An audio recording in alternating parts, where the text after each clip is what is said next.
Last but not least, we have one more special election to cover across the Hudson River, right in New Jersey's 11th congressional district. Now, this special election was triggered after former member of Congress, Mikey Sherrill, won her election to become New Jersey's governor. Once she vacated the seat, that triggered a special election for a Democratic primary. That meant the winner of this election wouldn't automatically enter Congress. It meant they would only win the primary to then compete in a general election for the seat. So, with that said, in this special election primary, there were over 10 candidates running.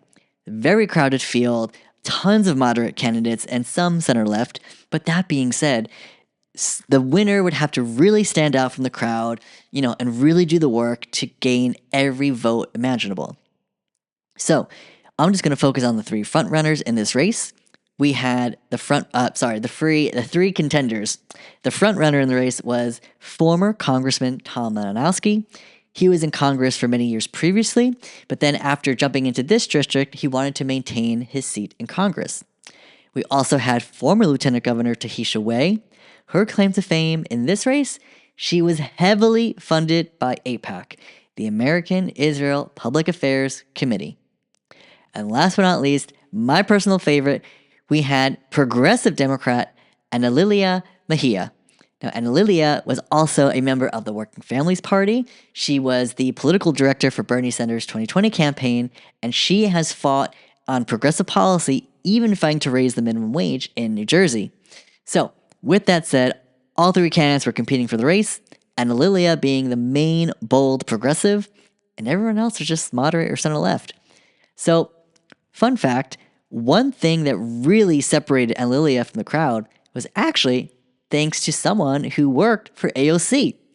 Believe it or not, someone I know, Noreen Actor, she had gone to a town hall in that community, in the district, where she had asked a question to everyone at the town hall saying, do any of you, support, stopping funding for the genocide in Gaza? So basically, by using that language and obviously framing it a certain type of way, Analilia Mejía was the only candidate to raise her hand, to A, label it a genocide, but B, to commit to not send funding to them or to what was happening in Gaza. So with that said, right, she was the only candidate in the crowded field, right, which gave an opening for progressives to coalesce.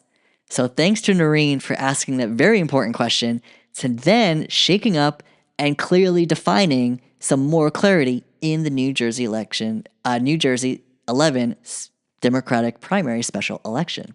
So, on election night, Tom Malinowski was the frontrunner. He had the endorsement of the former governor, Phil Murphy. He obviously has name recognition in the district because he was a former congressman in northern New Jersey. He also raised a lot of money. Again, being a member of Congress, he was able to dial for dollars, right? He is not a grassroots fundraiser, right? So point is, he was very much the establishment pick. Now, on top of that, if you notice, if you look at the endorsements from everyone in that race, right? I found it very interesting that Tom Malinowski got a lot of establishment support, whereas Analilia Mejía, she got incredible endorsements from progressives, right? She got the endorsement from Bernie Sanders, her former boss, from Senator Elizabeth Warren, from Rep. AOC, and from New York Rep. Adriano Espaillat. Now, Adriano Espaillat is also nicknamed AIPAC Adriano because he does accept a lot of money from AIPAC. However, he is a leader in the Dominican community, well-respected leader, and he is center-left where he has done some progressive work on passing some bills. Now, he has a mostly moderate record, so I'm not trying to, wash over that. But I will say it was enough from one Latino member of Congress to support an up-and-coming member of Congress, right? So it was good to see him lend his support. But again, he has two primary challengers, so let's not pretend he was doing it out of the goodness of his heart, right? But it was good to see that two representatives from Congress were actually endorsing across the Hudson River into this special election. Meanwhile, no members of Congress from New Jersey endorsed Analilia Mejia. That says a lot. But now I'm hoping when she wins the Democratic primary, that will change how she gets support from Democrats in her own state. On top of that, with Analilia, she also won the endorsement of Pramila Jayapal, also Ayanna Pressley in Massachusetts, and she also won support from, now not an endorsement, but support from the Progressive Congressional Caucus. Now, the reason why this is important is because Pramila Jayapal was able to, really network and work her connections to fundraise for the Progressive Caucus PAC and send money to Analilia Mejia. This would be a lot of money to allow Analilia to compete against, Tom Malinowski, who is not a progressive, and the other formidable candidates in the race. So the fact that Analilia was not an elected official prior, but the fact that she was able to stand on her record fighting in the Working Families Party for raising the minimum wage, doing good work on progressive policy in New Jersey, and being the political director for Bernie Sanders in 2020. So she definitely had formidable experience that she knew how to navigate the halls of power. Now she knew how to navigate local power. With that said, right, Analilia Mejia, also strong progressive, knew how to organize a phenomenal ground game. So while this was a special election with low turnout, Analilia Mejia got tons of volunteers to make phone calls, knock on doors in the freezing cold. So if you're going to get voters to give you their labor in the freezing cold, that means you are inspiring people on a level that most people would only dream of, right? And we know as organizers, it's the ground game that can make or break a hyper local election like this one. So fast forward to election night, okay? We know that Tom Malinowski was the front runner and he was on his way to win.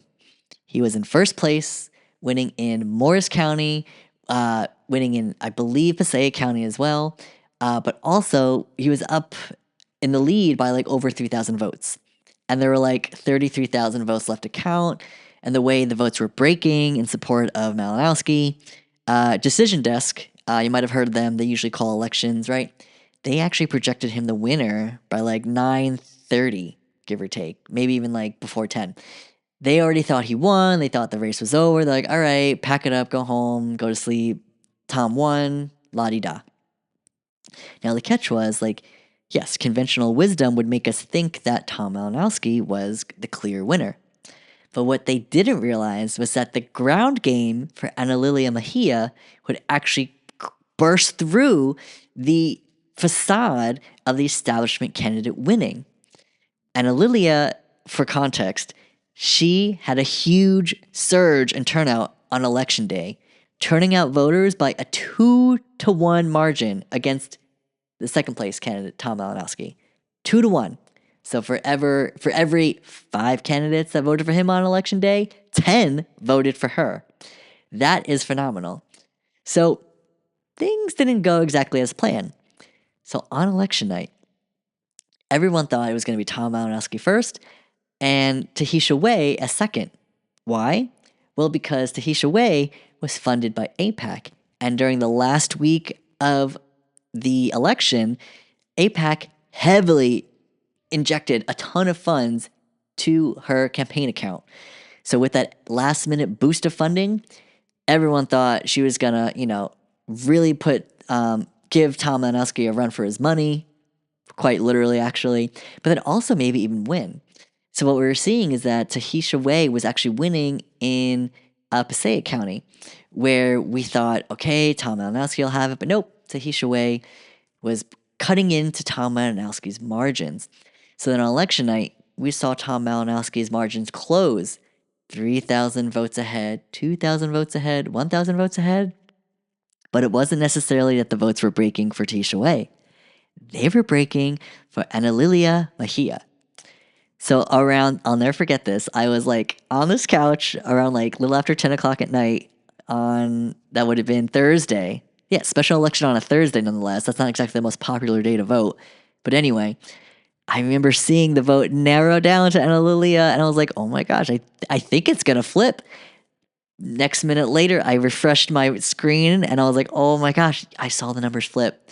Analilia Mejia was in the lead, barely, by like a couple hundred votes against Tom Malinowski. And then the vote lead started to grow. Analilia was winning by like 100 votes, 200 votes, and then it was like a comfortable 500 votes.